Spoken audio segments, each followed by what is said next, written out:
Hello, Cubs fans, and welcome to a brand new edition of Cubs on Tap.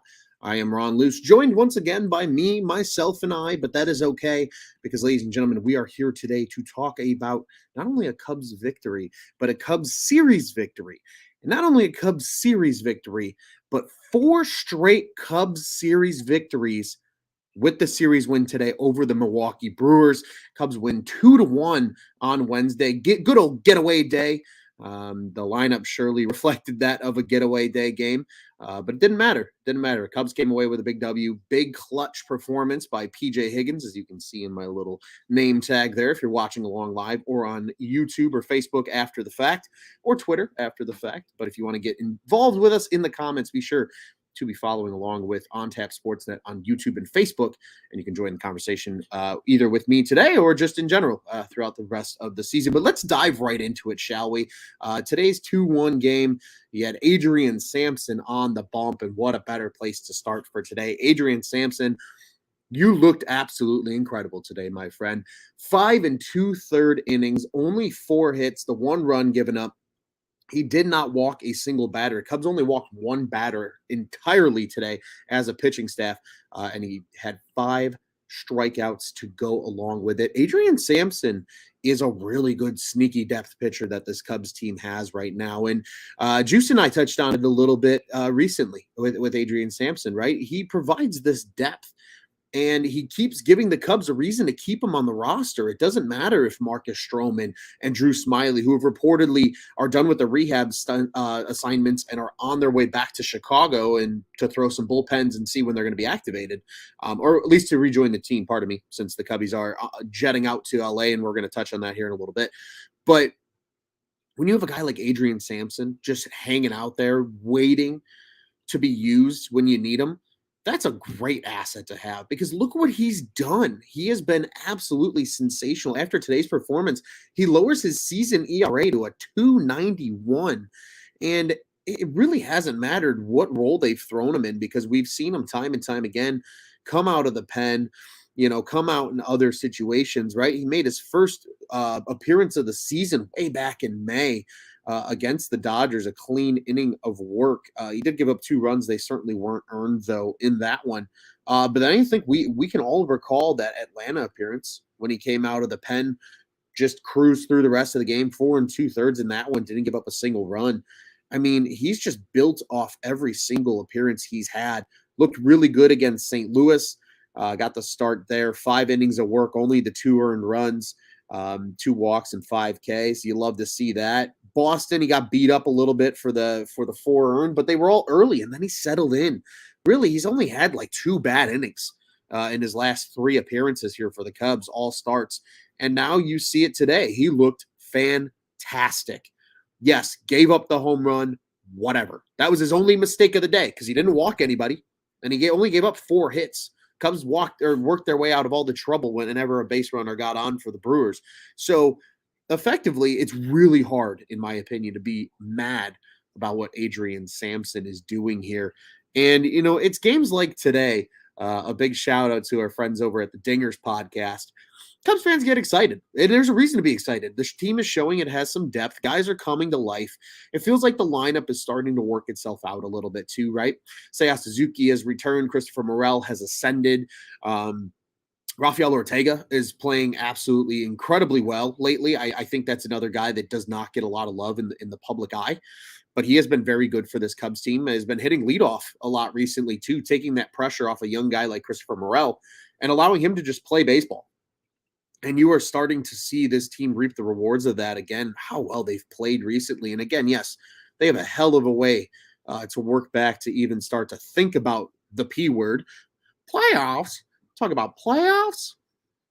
We're not talking playoffs right now, but we are talking this team's interesting. This team's exciting. And Juice brought it up on the show yesterday. I know the Dingers boys have been tweeting about it a little bit here this afternoon on Twitter. This team could buy at the deadline.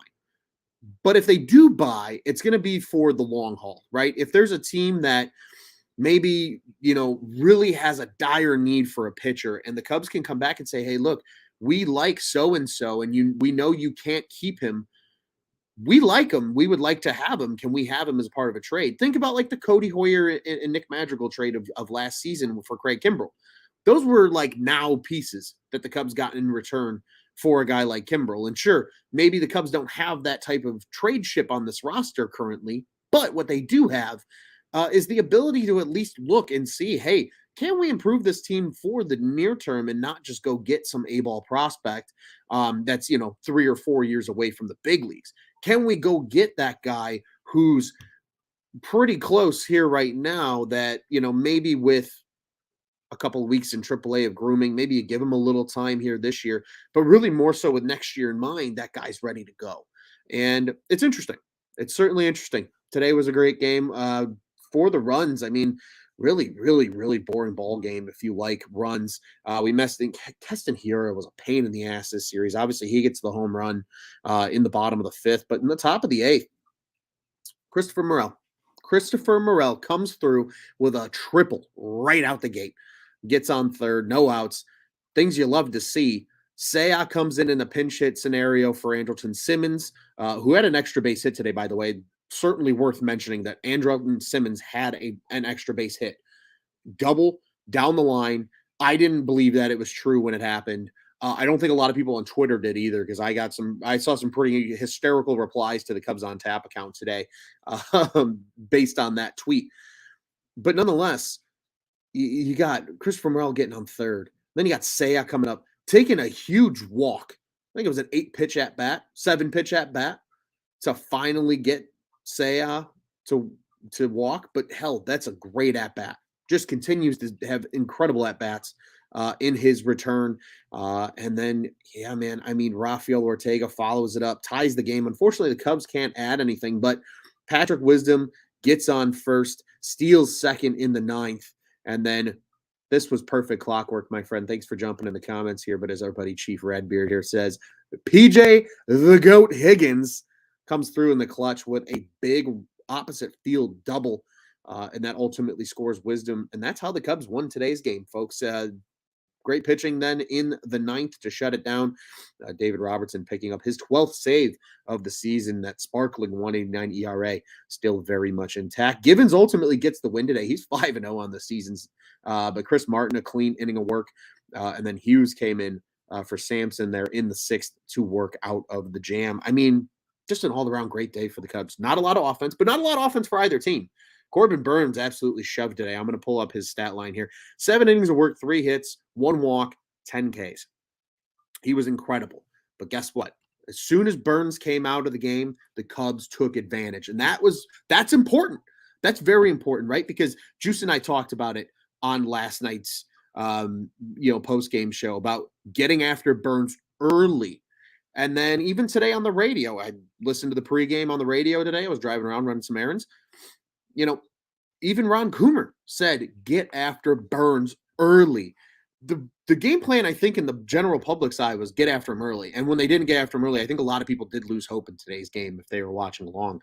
But son of a bitch, I will say, this team did what they needed to do. Get Burns out of the game, which they eventually did in the seventh, and then beat up the next guy. And they did. They were able to get to Boxberger and at least scrape across the 1 run. And then this is the second game now in this series where the Cubs have gone after Josh Hader. That is also incredibly noteworthy because that is the second game now that the Cubs have seen him in this series, and it didn't matter. It wasn't shit, game's over, or games going to extras, or at least going to the bottom of the ninth, with the game tied. No. They got after Josh Hader. That's huge. They take advantage of it. You absolutely love to see it. I'm so jacked up right now by this game. Hader gets the loss. That's cool and tough. We're all fans of that because, we always say fuck the Cardinals around here, but today we can say fuck the Brewers too. And just a big win. But our buddy Chief Redbeard here in the comments want to address this one as it comes through. He says, even with everything that potentially looms, this team has been fun to watch this last month. And I completely agree.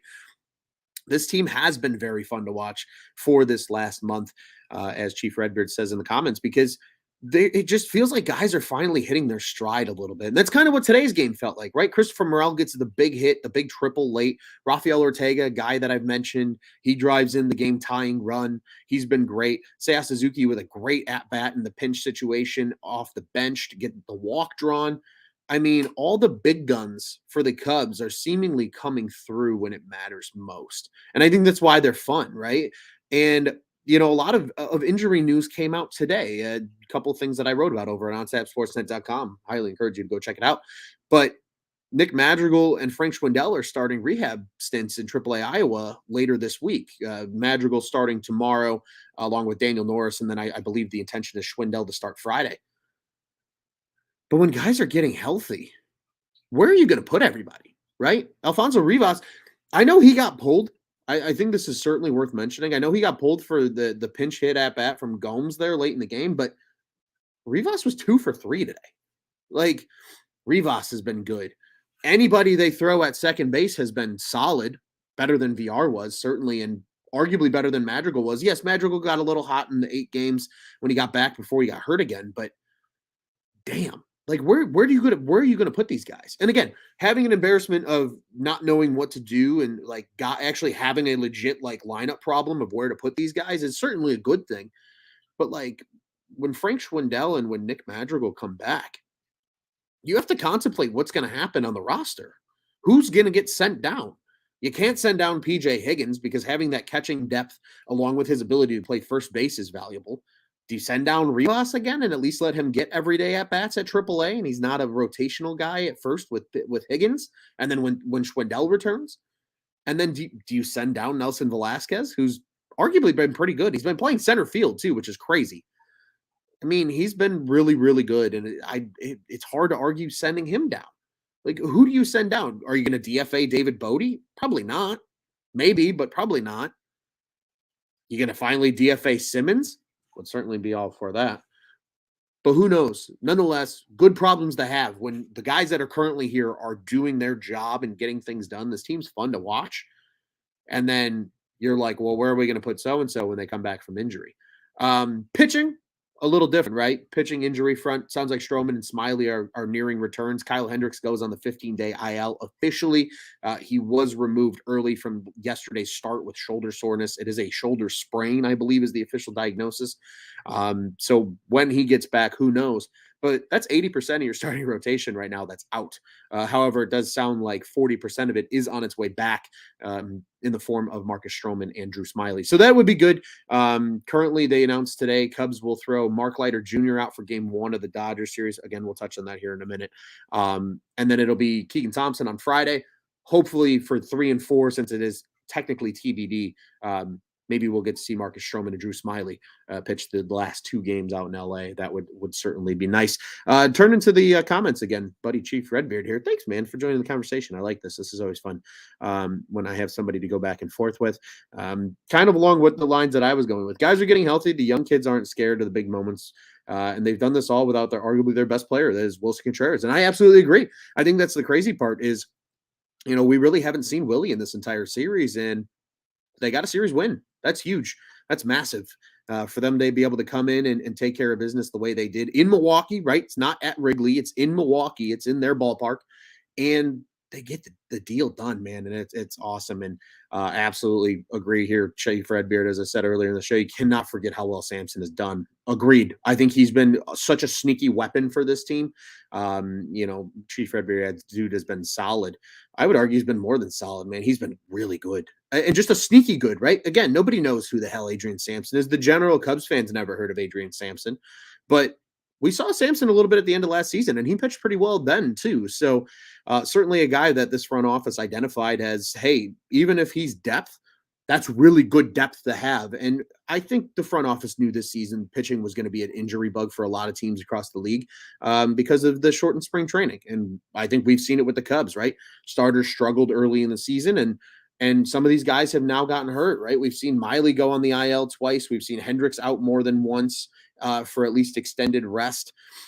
We've seen Stroman out now on 2 different occasions on the IL. Drew Smiley we've seen out now. So, I mean, Justin Steele's really been the only quote unquote day one, starting 5 that's been healthy really all season. So certainly good to have a Swiss Army knife like Adrian Sampson in your back pocket when you need him. And then in relation to Simmons, truthfully, if I had a choice, it would 100% be Simmons, referring to the DFA that I mentioned here a little bit ago. He's not here long term. Would rather see the young guys. Completely agree with you, Chief Redbeard. It should be guys like Christopher Morel and Nelson Velasquez being left on the roster, not guys like Simmons. Once guys like Madrigal and Schwindel are returning, and they actually have to make some legitimate roster moves and roster discussion. But it'll be interesting. It'll be interesting to see what else happens. I mean, again, outside of today's game, really, I mean, it's Wisdom. He was 0 for 3 with the walk. In 3 Ks. I mean, Cubs struck out 13 times as a team and still somehow managed to win this game. I think that's what makes it kind of impressive, is they strung together hits when it mattered most, and they ultimately got the job done in the crunch, really, in the 8th and 9th inning. Backs against the wall, and they scored the 2 unanswered to ultimately take today's game. One final comment here from Chief Redbeard, and then I'll share some of my last thoughts on today's game and really the series as a whole. He says, I know the popular answer is to trade everyone, but I would argue that the only guys who need, quote unquote, traded to be traded at the deadline would be Robertson, Givens, Martin. Even as rational as it sounds, we need Wilson. Yeah, I think Wilson Contreras is a very popular player at the deadline that people want to keep. And I know there was reports I saw. I don't know the validity, how valid they are, but I do know there was reports that Ian Happ is reportedly aggressively being shopped. I don't know how true that is. But yeah, Wilson Contreras is an important player to this Cubs team, and I think, truthfully, I think the best case scenario is what everybody thought the Anthony Rizzo treatment should have been, which was, hey, approach Willie. Look, we're not going anywhere this year. Maybe we make a little bit of noise and make things interesting, and maybe we're only 5 or 6 games back of that last wild card spot at the end of the season. But hey, we need to get some assets. We're going to move you for the last 2 months, but then we're going to re-sign you in the offseason. I think that would be perfect case scenario with Wilson Contreras, because he is enough of an athlete. You can move him around. The DH certainly just gives him fresh life to stay around, and he can continue to work with a guy like Yan Gomes and learn himself, and those two can work with a guy like PJ Higgins, who arguably right now, given the state and health of Miguel Amaya, is probably the closest thing they have to the quote unquote next catcher in the system. And not saying that's a bad thing, because PJ Higgins has played very well in his time up. I think even after today, I'm going to just quickly confirm this. Yeah, he's hovering right around 300 in his time up with the Cubs, 299 officially. He's hit. He hit like an SOB at AAA Iowa. There's a reason they recalled him. And now he's just continuing to hit here at the major league level. But he's important. He's a very important player. And I think it's unfortunately a situation we're going to have to wait and see, probably until next spring training, truth be told. But depending on what they do with Wilson Contreras and Ian Happ, and whether they trade these guys and bring them back, whether they don't trade them at all, whether they trade them and we never see them again, who knows? That'll be, I think, a really good indicator of kind of what the team's intentions are for 2023, more so with like 24 and 25 being the competitive time. I'm hoping this team's competitive in 23. I'm not saying they're going to be a World Series contender in 2023, but certainly at least a playoff bubble team at worst would be a nice thing to have. If you're the Chicago Cubs, and really if you're the Chicago Cubs fans, because I think this fan base deserves a winning product, or at least a team that's fun to watch. And that's, I think, to the point that Chief Redbeard here said in the comments a little bit earlier. This team's been fun to watch over the last month, because guys like Christopher Morel are having these great glow ups. Nelson Velasquez has been fun to watch grow at the major league level a little bit. He's finally starting to play every day, which is huge. And even if it's quote unquote out of necessity because Hayward's hurt, whatever, he's playing, and that's all that matters. And then you add on guys like Nico Horner. You add on guys like Ian Happ, who's having an absolutely incredible season. You add on Wilson Contreras this season, which right now, as of today, he has 65% of the vote to be the starter in the All-Star game at NL for catcher. That'd be his third All-Star start for him. Incredible to see. Like, there's still pieces on this team that are good, even though this team as a whole has not been very good. So one last note from Chief Redbeard here on today's game. When's the last time the Cubs had a crucial stolen base to set up a game-winning hit? That's a very good point.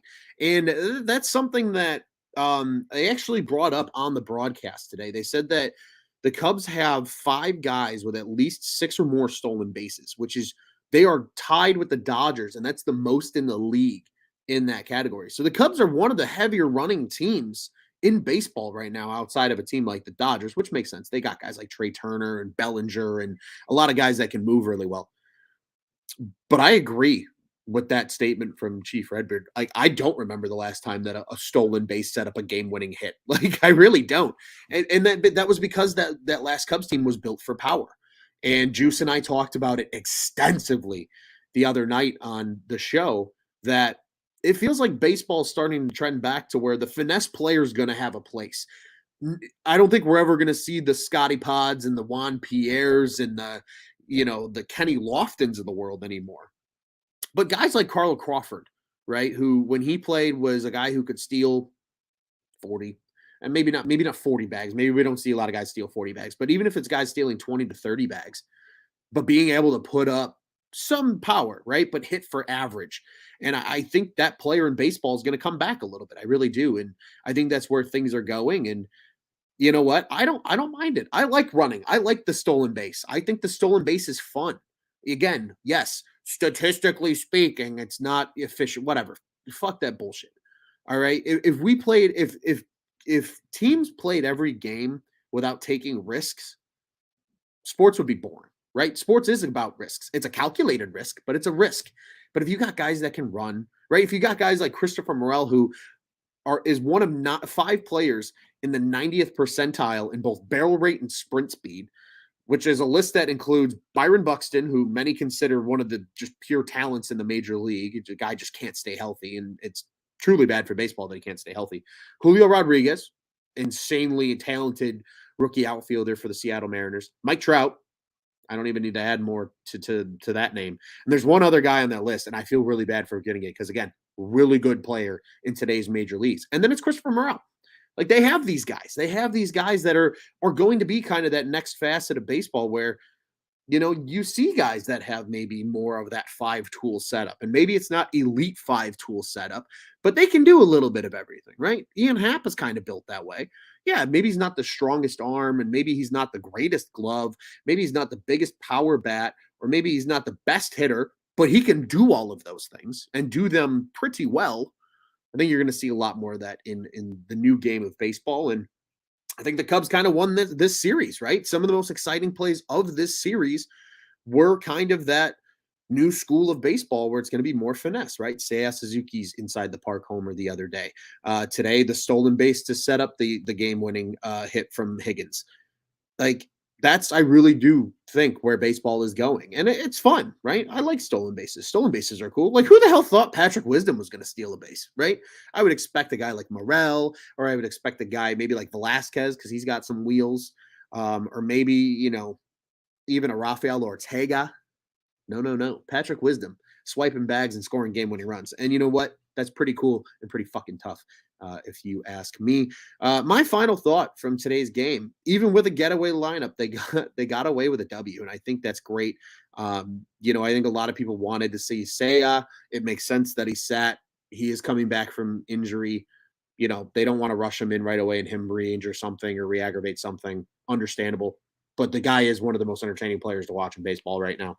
And they also got away with really not playing all their big guns today, and somehow it managed to work. So what a win. What a series win. Again, 4 straight series victories now for the Cubbies as they enter a 4-game set coming up here with the Dodgers. So we will look ahead. 2-1 is your final score today. As I mentioned, Givens, your winning pitcher, Hader with the loss, and it is Robertson with his 12th save of the season. And as we move forward and look ahead, it will be the Cubbies in LA, a good old 9:10 Central Daylight Time first pitch. Get your coffee, your tea, whatever you need to stay awake ready, ladies and gentlemen, as the first 3 games of the series will be late. Thursday, Friday, Saturday, all 9 o'clock starts, local in the Chicagoland area, or in the Central Time Zone, I should say. And then for those that need the break, don't worry, Sunday's got you. It's a 3 o'clock game, local time in the Chicagoland market. But we will focus on tomorrow's game because the boys, although I will not be here, the boys will be back with you tomorrow. That being the boys, Juice and Joey. They will be on the microphone hopefully tomorrow night. But for that game that they will be recapping, it is like I said, late one on Thursday, July 7th, between the Cubs and Dodgers at Dodger Stadium in Los Angeles, California. The Dodgers 51-29 on the season against our somewhat lowly Cubbies, recording their 34th victory of the season today. You can catch this game on the radio, as always, 670 The Score in Chicagoland. And if you are somehow in LA and you're a Cubs fan and you're listening along with us, Dodgers Radio AM 570 or KTNQ 1020 is where you can catch it on the radio out there. And then for your visuals in the Cubs market, Marquee Sports Network. For the Dodgers, it's Sportsnet LA. As I mentioned, Mark Leiter Jr. is on the bump for the Cubbies tomorrow. The righty, 2-2 on the season with a 4.85 ERA. This will be another extended appearance for him as he came in relief for Alec Mills after he effectively left after 2 batters in his last start and ended up back on the IL again. So we got to see quite a bit of Mark Leiter Jr. He pitched really well in relief of Mills, so he gets the deserving start, in my opinion, on Thursday, especially with the beat-up lineup. And on the other side, this dude's been unbelievable this season, but it is Tony Gonsolin. He has just come out of nowhere, it feels like, to many across MLB fandom. He's 10-0 on the season with a 1.54 ERA. If that doesn't scream elite, I don't know what does, but that'll certainly be interesting to see as the Cubs take on the Dodgers. My thoughts and preview on this series is it'd be nice to get a win. It would be nice to win the series. But who knows? Who knows what they do? They've played better baseball lately. A split would be a massive win, but just don't get swept. All right, like keep trying and be competitive. Right? No 10-0, 10-1, 10-2 games. Like let's make these 5-3, 5-4. If they're going to lose, at least if they're competitive losses, it certainly feels good. But like Jeremiah says here in the comments, let's win the series against the Dodgers. How cool would that be? Like take 3 or 4 from the major leagues juggernaut. That would be pretty sweet, pretty special. If you ask me, to take 3 or 4 against the Dodgers, would be cool to see it. One quick question here in the comments I do want to address. It is from our friend Jeremiah Hardell on YouTube. He says, will we have to call up Killian again? And that is TBD, maybe.